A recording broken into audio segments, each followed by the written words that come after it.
welcome to Support Life, a program focusing on current social issues from a life-affirming perspective.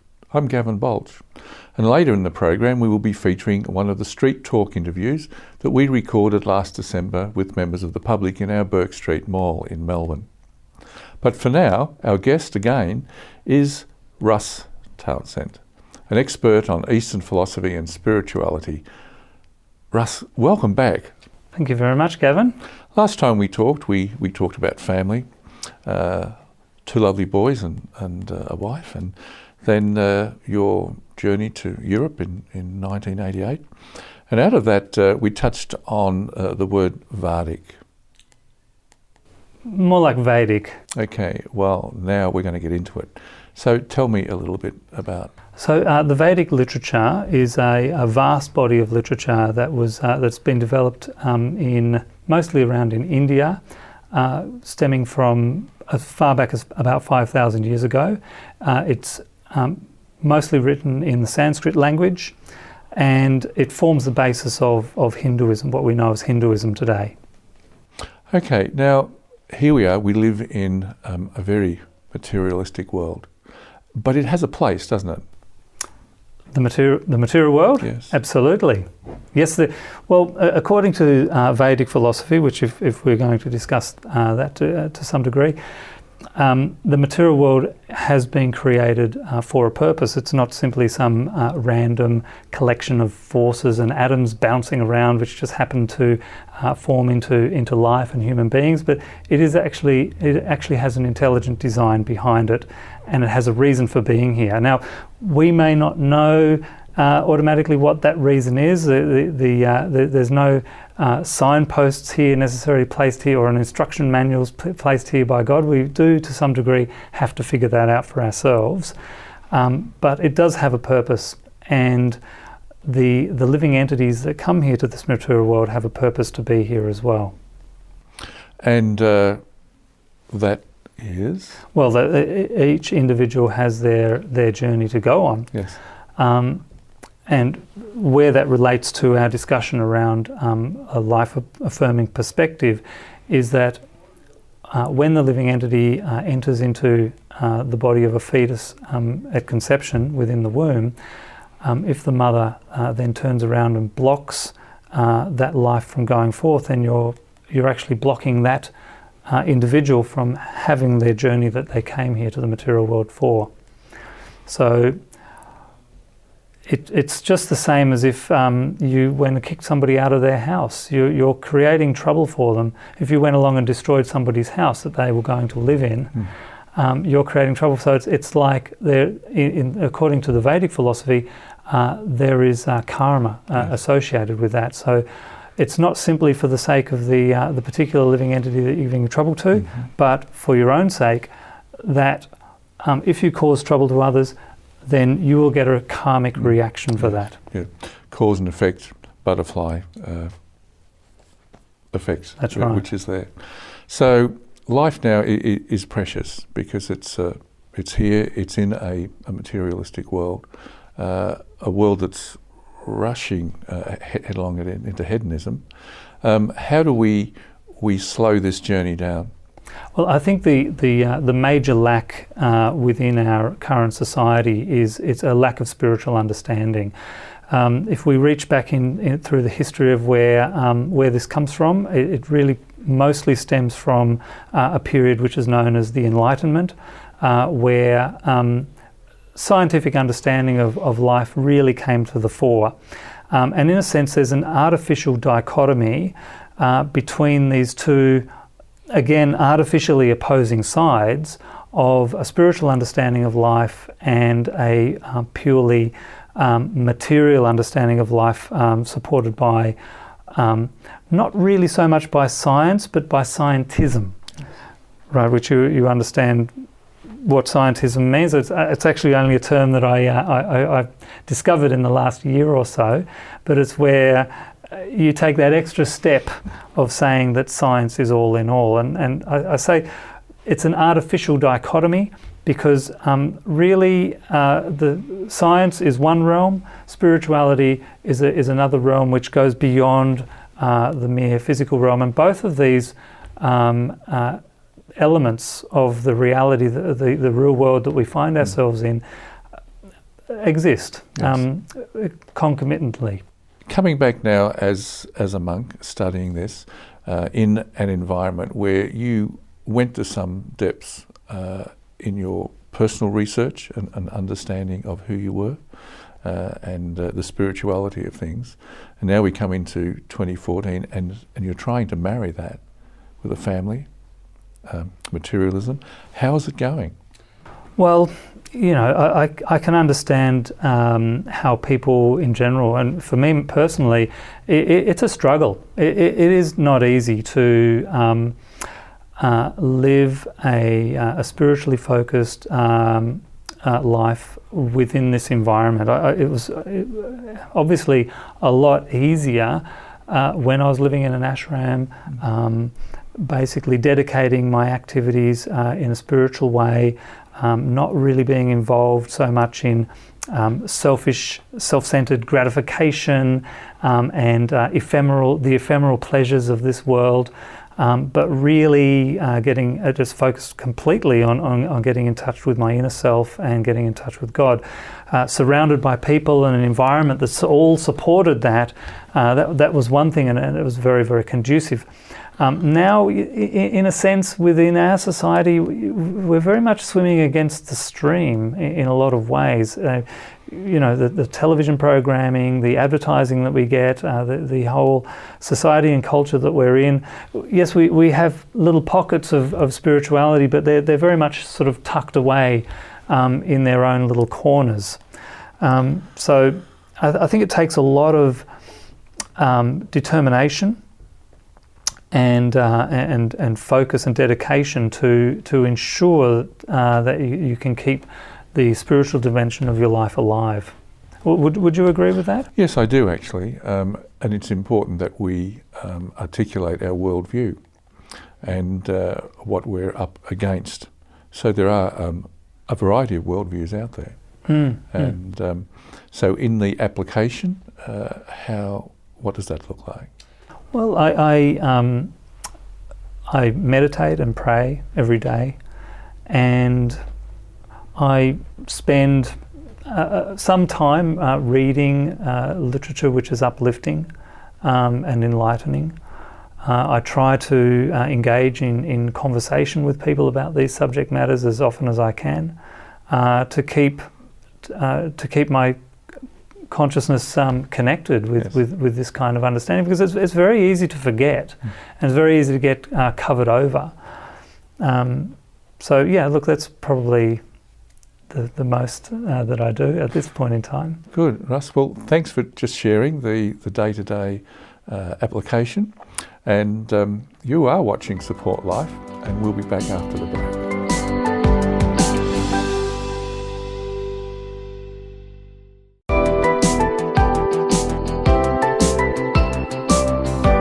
Welcome back to Support Life, and I'm Gavin Baulch, and our guest is Russ Townsend. Russ, here we go again. We're in the last furlong home in the race. Cool. Okay, so science and logic, you know, it has its errors. How can we be kind of wise and combat the muck that we accumulate? Well, I think one of the things I discovered as I spent a lot of time reading and contemplating philosophy and sociology and psychology and all of these different topics is the degree to which you can separate truth from illusion through the process of philosophical training. Unfortunately, in our current culture, our current society, philosophical training isn't very strongly emphasised, and people, I think, in a lot of cases, are not really aware of how it is that they've come to view things certain ways, or come to different conclusions about things. They're not really aware of the influences that they've had in their life, and how how those influences have formed together to create the certain viewpoints that they may have. And it's very difficult for people, once having arrived at a certain opinion about something, to be able to step outside of that view and look at it from an objective light and really weigh up the differences. And that's what philosophical training and the training of exercising logic and reason can do, in order to really help you to separate and formulate your opinions based on a more sound foundation and arrive at a closer understanding of the truth. All right, so as a person who's watching this program, and you mentioned the word God, and suddenly all my filters go up and I'm not going to listen to another word. Absolutely. Okay, so why do we become defensive? What's going on here? I think there's a lot of reasons why people get a little bit touchy around the word God. Well, you could analyse it from a whole bunch of different perspectives, but in Australian society today, the discussion around God is not really very much encouraged. As a typical watchword in the workplace is don't discuss politics and religion. People are afraid of the potential conflicts that may come out as a result of discussing those sorts of things.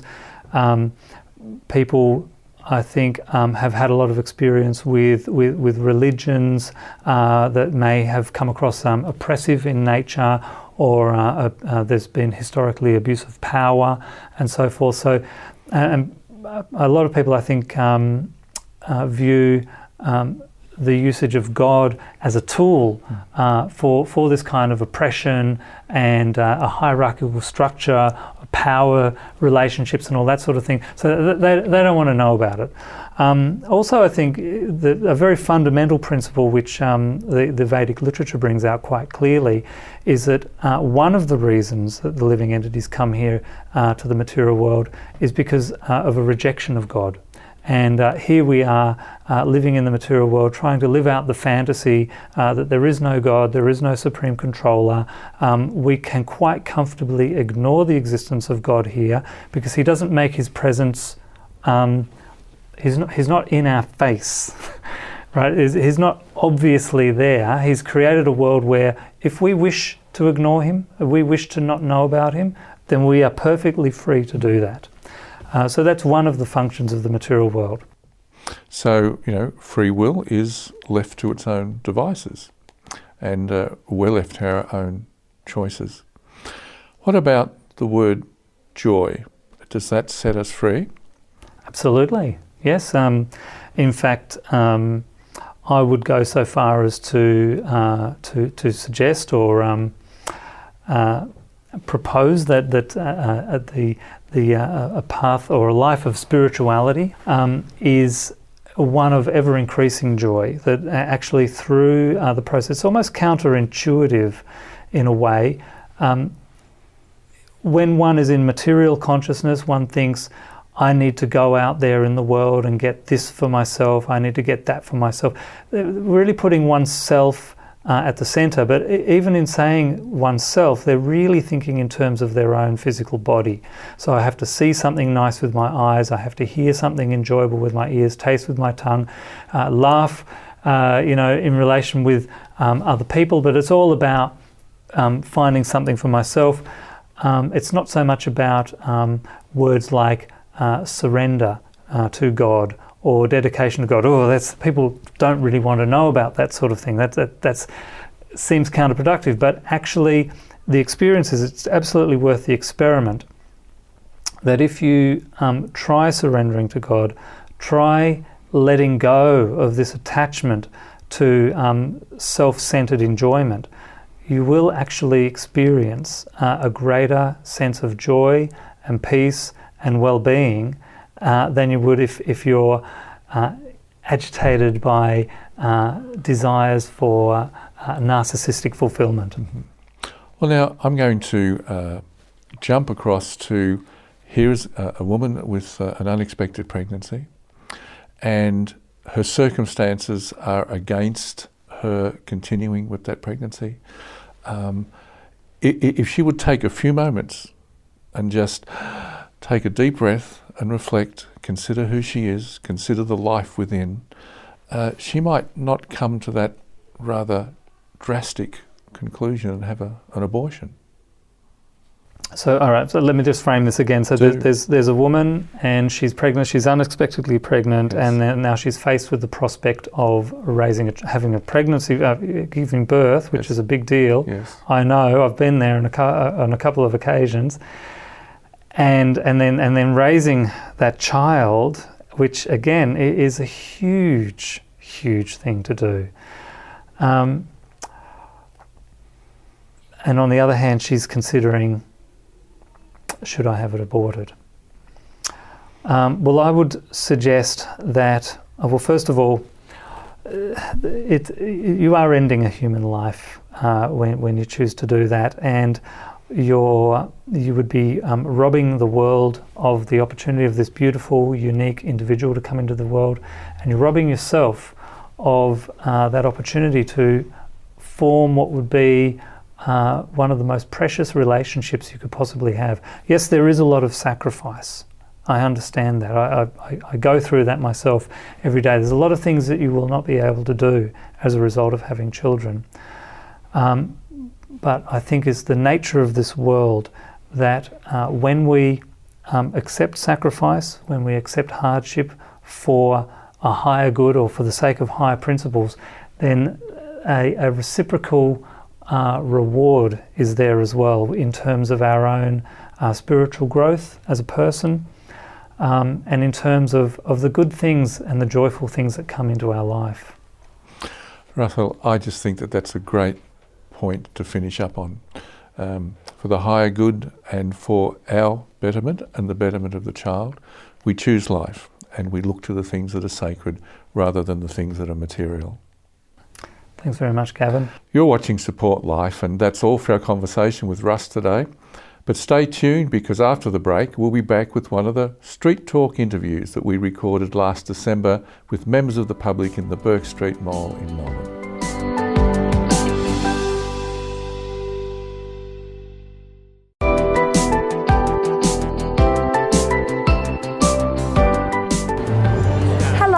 Welcome to Support Life. We're on Channel 31 and I'm here with the two beautiful Emilys. I'm just going to ask you a few questions today, guys. Do you consider you value human life, and why? Yes, I do. Of course, why wouldn't you? I think... What do you think? Yeah, definitely. I think everyone has their own life. It's important to live it and value it. Tell us, what do you know about the current Victorian abortion law? We're actually not from Victoria, so we don't know much. We're from South Australia, so not a lot. Do you know anything about the South Australian abortion laws? Not really. I think, speaking to the lady before, we thought we knew, but what she told us was quite different to what we thought. What did you find out today? She said that it's actually legal to abort up until birth, is it? That's right. Yeah, 9 months in the womb. Where we thought it was just 12 weeks. We thought, you couldn't abort after that. Have you or anyone you know ever been affected by the loss of a loved one? And how did that make you feel? I think everyone has experienced loss of a loved one. It's not a nice feeling. Well, yeah, it's a horrible feeling. Obviously, in any circumstance, it's a bad thing to happen to someone. Yeah. Have you ever known anyone to be affected by abortion? Yes. Yeah. How were they after? I guess they kind of think, what if, and just don't really know whether they made the right decision. You just don't know how you're going to feel afterwards. So they were affected a lot by it. If you heard that a pregnant woman died, for example in a car accident, would you consider the child in her womb as a second death? Yes. Yeah, I would. How come? Because it's life. Even though it's not in the world, it's still being created and it's still going to be. Yeah. Would you say a baby is considered human at 3 to 6 months in a mother's womb? Yes, I would. I don't know if you think differently. I'm not sure. I have like differing views on it. Like part of me thinks that yes, but then I also think it's actually not, hasn't had its first breath yet, it hasn't been born, but I'm not really sure. I'm a bit iffy about that one. So what point would you consider it to be human? Humans, yes, a human's different. Human, I think, yeah, probably in the womb it's still a human. It's not anything else, I suppose, so yeah. Under what circumstance would it be justifiable to terminate a child in the womb? I think if it's not going to be given a good life, I don't know, if... it's hard to explain. Would you consider adoption instead? Yeah, probably. I'm against abortion, so it's hard to say. But you never know until it happens to you, so... What about yourself? I don't know. I think, yeah, if you know that it's not going to have a full life or not have the ability to live its life to the full, it's probably better off to, I don't know. It is hard to tell again. Unless it's happening to you, I guess you don't know what you would do in that circumstance. Do you think people are influenced by political and social pressures to abort a child? Definitely, yeah, I do. In what regard? I guess... Yeah, social mostly. So by friends and family? Yeah. Maybe to think that, like, if you're young, you're expected to go out, have fun all the time, be with your friends. It's just not an expectation for you to raise a baby and stay at home, so your friends would try and convince you otherwise. Maybe, if they're not good friends, I suppose. Yeah, that's right. Yeah, to not have the baby. Yeah, so people, are out there saying that your life will be over if you have a baby? Yeah. Okay. It's sad, isn't it, to think that, and there's no support for these women. Yeah. In Australia, 100,000 unborn children are aborted yearly. What do you think about that? It's a lot. Yeah. You wouldn't know, like, if you didn't hear the statistic, you wouldn't think it, you wouldn't ever cross your mind. It's a huge number. I guess it's a private thing. People don't really talk about that openly to anyone, really, even their friends sometimes, so you don't really hear about it. And if another section of our human race were so mistreated, would you be willing to stand up and do something about it? Especially with the unborn? Yeah, I would. What do you think you'd be prepared to do? Things like this, I suppose. Just get the word out. Yeah. Yeah. People Aware of hear what's going about on. it. Yeah. Raise awareness and talk about these issues? Yeah. Fantastic. Thank you so much for coming on, Emily and Emily. It's been wonderful having you here. Thank you.